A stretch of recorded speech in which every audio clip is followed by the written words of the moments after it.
Hello, Art 2. Hey, I am about to show you exactly what I'm looking for with our colored pencil project here. If you can't tell by the screen, I have already started on mine. I decided to continue with my apple as I already have the one in pencil that I made at the end of the day on Salem that, gosh, nearly almost 2 weeks ago already. But the colored pencil one you guys are going to get really frustrated with because I'm actually going to give you nearly a week and a half, and depending on that, 2 weeks to work on this. With mine here, I talked to you all about how each picture is going to change as we go.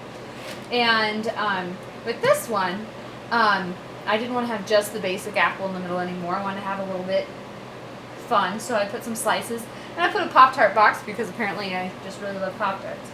So I've already got most of my Pop-Tart box done, but a lot of this has a lot more work to do. And I already put, maybe 2 hours into this, and I'm not even close to being done. So this is something that I really do want you guys to take a lot of time with. I've got a lot of my colored pencils around here scattered about. Make sure, remember that these pencils, this is your millionth warning on this, but these are expensive. Please, please, please do not hit them on the table. Do not throw them at each other.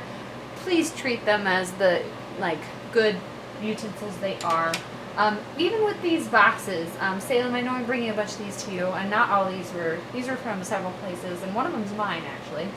But they should go back in the same box. It's going to take quite a bit of time to resort all these again, so please be nice to them. One other thing that you're really going to need, and for Canastota and Montrose, these are unsharpened, but they're the Prismacolor colorless, and they just look like blonde wood. But this is the one you want for blending. See, I already have some blue on the end, if you can see that in the camera. Salem, yours is in the weird sciencey desk in the bottom big drawer from another project I did a couple years ago. So those are there. There's a ton of them. Or else somebody, I can't remember who, found a box of them with the other drawing pencils. So you got those there too. Lots of places. But this is going to be your friend, and it's going to help these to blend together. Kind of like how you might remember our oil pastel working. Right here, I've used 2 to 3 different colors of blue, and then I colored on top with white to get the glow of the Pop-Tart box here. And I used this on top to really get those colors to blend together. I'm going to attach, I know I just keep referring to it, but I'm going to attach Cassie's example of how she blended, because honestly, she is so much better at this than I am. I never got to do this when I was in high school. And I'm not asking you to copy her. That's also why I'm really working hard on mine, so you can see that, I'm figuring out and learning too along with you guys. But you want to do the best you can. I think all of you are capable. Maybe you won't do something as detailed as a Pop-Tart box. I kind of regretted doing it after I had it. But I do expect you to try and really work really hard on it. I know a lot of you can make something really nice with your project. If you want to keep a spare piece of paper nearby to kind of test out colors of how they're going to work, I know, for instance, Bailey, we were working on the coloring for your bagel. Some of you are going to have some interesting color choices with it. And for instance, Aspen with your, with Cap's Shield, you might have to try out a couple different reds, maybe layering some different reds on top of each other. For instance, my Pop-Tart box, I did not have the same blue as the Pop-Tart box. So I ended up mixing up 3 different colors of blue and blending them together. So you gotta be aware of these things. Also, you cannot draw from your head. If you're gonna draw an apple, well then by golly, get yourself an apple and use it as a reference. If you are going to be drawing, think of anything you need, and you're gonna try to be as accurate to the coloring and how it looks as possible.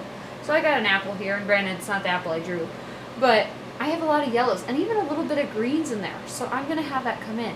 Some of these parts where the the red is just kind of fading, that you'll need too. So you're gonna mark that out.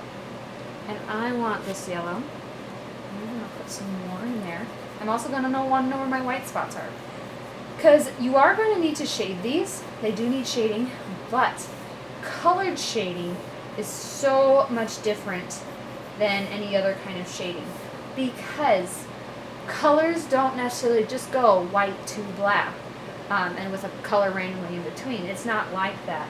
The darks end up having other colors added to them to make them that darker color. One thing you might have remembered from last year is that complementary colors work against each other.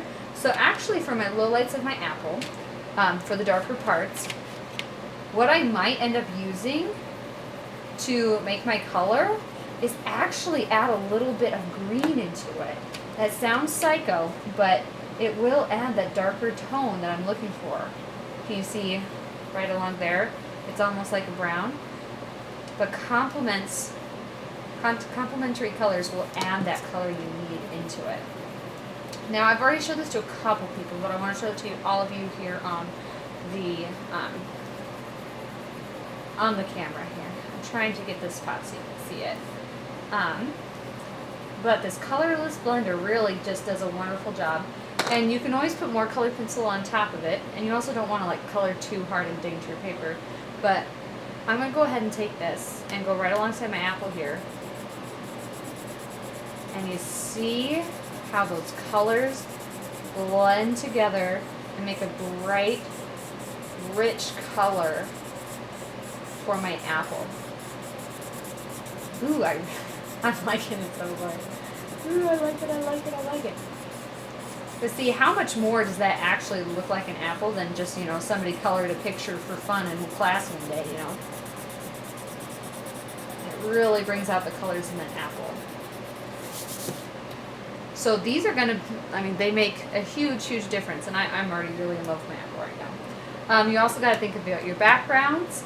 Another big reason why I put my Pop-Tart box in here was because I had so much room, and I didn't want to you can't color them just solid. That's not an option. Just because, one, that's extremely boring, and I know a lot of you very well, and I don't want to see somebody coloring their background. I'm just going to pick a color I don't use very often, with their lines of color overlapping each other. That is not good coloring. That's what my 4th graders do when they're in a hurry. I don't want to see that anywhere. You are going to take the time and really do a nice, neat coloring job. I want these to look as smooth and as neat as possible. I will for sure be grading on how neatly you color these, and that sounds really weird seeing that you are in the 2nd art class of high school, but I really, really, really do want you to take your good, sweet time. And just look at the differences in that coloring. And you should go over it with your blender. And you should also, please do, use other colors with it and make it really nice. Like this green color will look really nice with the light cerulean blue.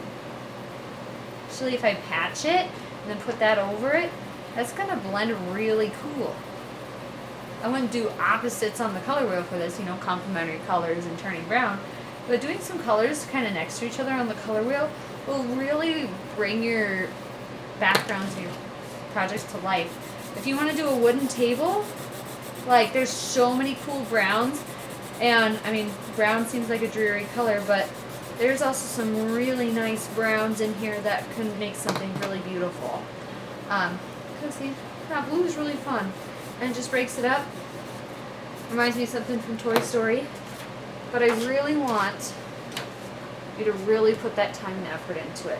Layer those colors. Nothing is completely solid one color. If you want my advice, for sure ask for it. Some of it you're just going to have to try your best and test it out on the back. You just saw a little bit of blue where I was trying to figure out the color of my Pop-Tart box. But you can really do something cool with it. This is something where your white colored pencil actually will come in handy. I colored right on top of my blue, and I got this Pop-Tart glow. Really nice. And I could even, looks like I could add more, which I probably should. If I want to put a white glow on here, I can put that white into it. It'll work. That's kind of the beauty of these expensive pencils too, is that they work really nice. So that's what I need you guys to work on this week into next week. I'm going to put a tentative due date on Google Classroom, but I can always change it as needed. But I'm also not going to let you dink around. If I'm seeing it day by day and it's not getting any progress, or you're doing other homework on it during this time, well, then I'm going to have a bit of a problem. This art class, although it's independent and sometimes I don't have work all the time for you to do, it does not mean that this class is a choice of, oh, I'm going to do my homework instead of my art. I've assigned this is what you should be working on, you're expected to. So, anyway, good luck with these. Tell me if you need anything. I'd be happy to help. Everybody first and second hour at Salem, please turn on your TV. I will be on the TV all the time now, so you can turn that on. I will be there nearly every day, so please turn that on. But you are all lovely, and I wish you lots of luck. You can do it. I believe in you. I believe in you. Go team.